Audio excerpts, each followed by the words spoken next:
Jumpa lagi dengan saya, Selviana Ruru. Pada video pembelajaran kali ini, kita akan belajar tentang Kitab Suci Perjanjian Baru. Bagi sobat belajar, khususnya yang beragama Kristiani, tentu tahu dong bahwa Kitab Suci terbagi menjadi dua bagian utama. Yang pertama, yaitu Kitab Suci Perjanjian Lama yang biasa disingkat PL.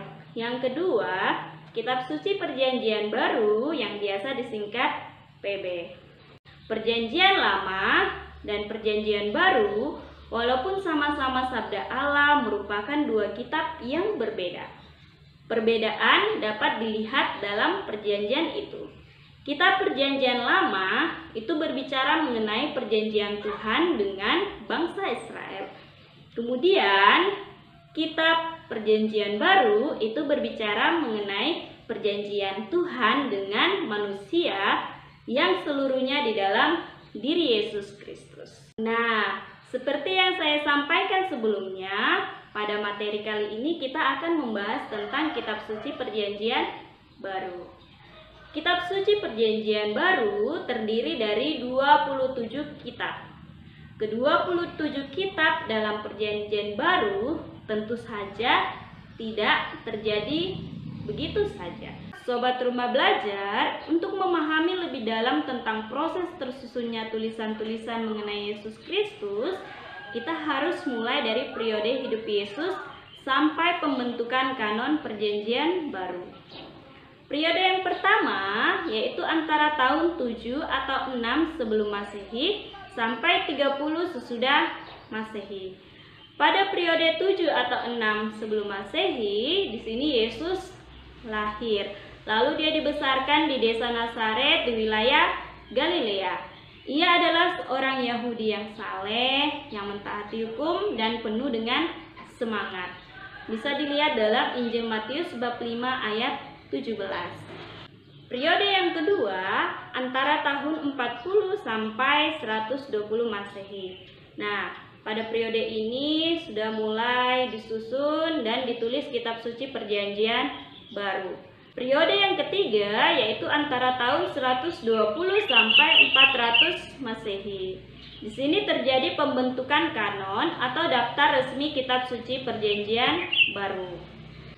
Sekitar tahun 254, Origenes memberikan daftar kisah yang umum diterima dan daftar kitab-kitab yang harus ditolak. Juga Eusebius pada tahun 303 menyajikan kitab yang umum diterima dan sejumlah karangan yang mesti ditolak. Nah, sobat belajar, itu dia tadi proses tersusunnya Kitab Suci Perjanjian Baru. Selanjutnya kita akan belajar dan membahas mengenai bagian-bagian Kitab Suci Perjanjian Baru. Bagian pertama yaitu Injil. Perjanjian Baru dibuka dengan 4 tulisan yang disebut dengan Injil, yaitu Injil Matius, Injil Markus, Injil Lukas, dan Injil Yohanes.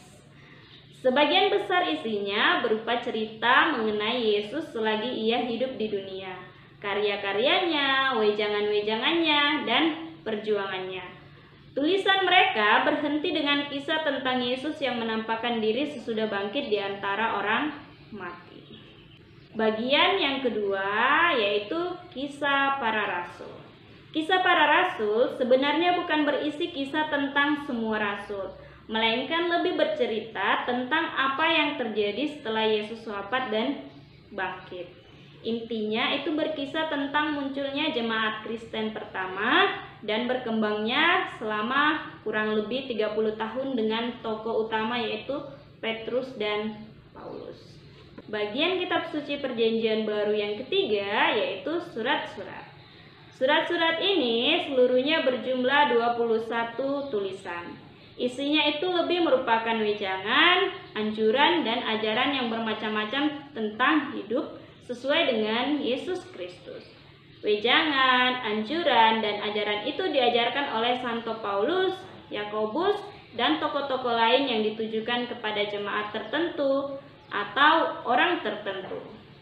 Nah, kitab-kitab yang termasuk dalam surat-surat yaitu Roma, 1 Korintus, 2 Korintus, Galatia, Efesus, Filipi, Kolose, 1 Tesalonika, 2 Tesalonika, 1 Timotius, 2 Timotius, Titus, Filemon, Ibrani, Yakobus, 1 Petrus, 2 Petrus, 1 Yohanes, 2 Yohanes, 3 Yohanes, dan Yudas.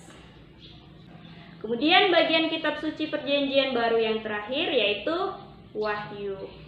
Tulisan terakhir dari keseluruhan kitab perjanjian baru yaitu Wahyu Yohanes.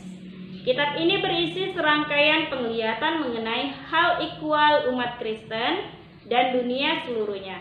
Kitab ini terarah ke masa depan atau akhir zaman dan sekalian merupakan rangkuman penegasan tentang karya keselamatan Allah. Nah, sobat belajar, adapun alasan pentingnya kita membaca dan mendalami kitab suci perjanjian baru yaitu pertama, bahwa iman kita itu akan bertumbuh dan berkembang dengan membaca kitab suci. Kedua, kita tidak akan mengenal Kristus jika kita tidak membaca kitab suci. Ketiga, kitab suci itu adalah buku gereja, buku iman gereja. Nah, sobat belajar, demikianlah pembahasan materi kita tadi tentang kitab suci perjanjian baru. Semoga setelah melihat video pembelajaran ini, sobat belajar semakin memahami tentang kitab suci perjanjian baru, semakin rajin membaca dan juga merenungkan kitab suci. Sampai ketemu lagi pada video-video pembelajaran berikutnya.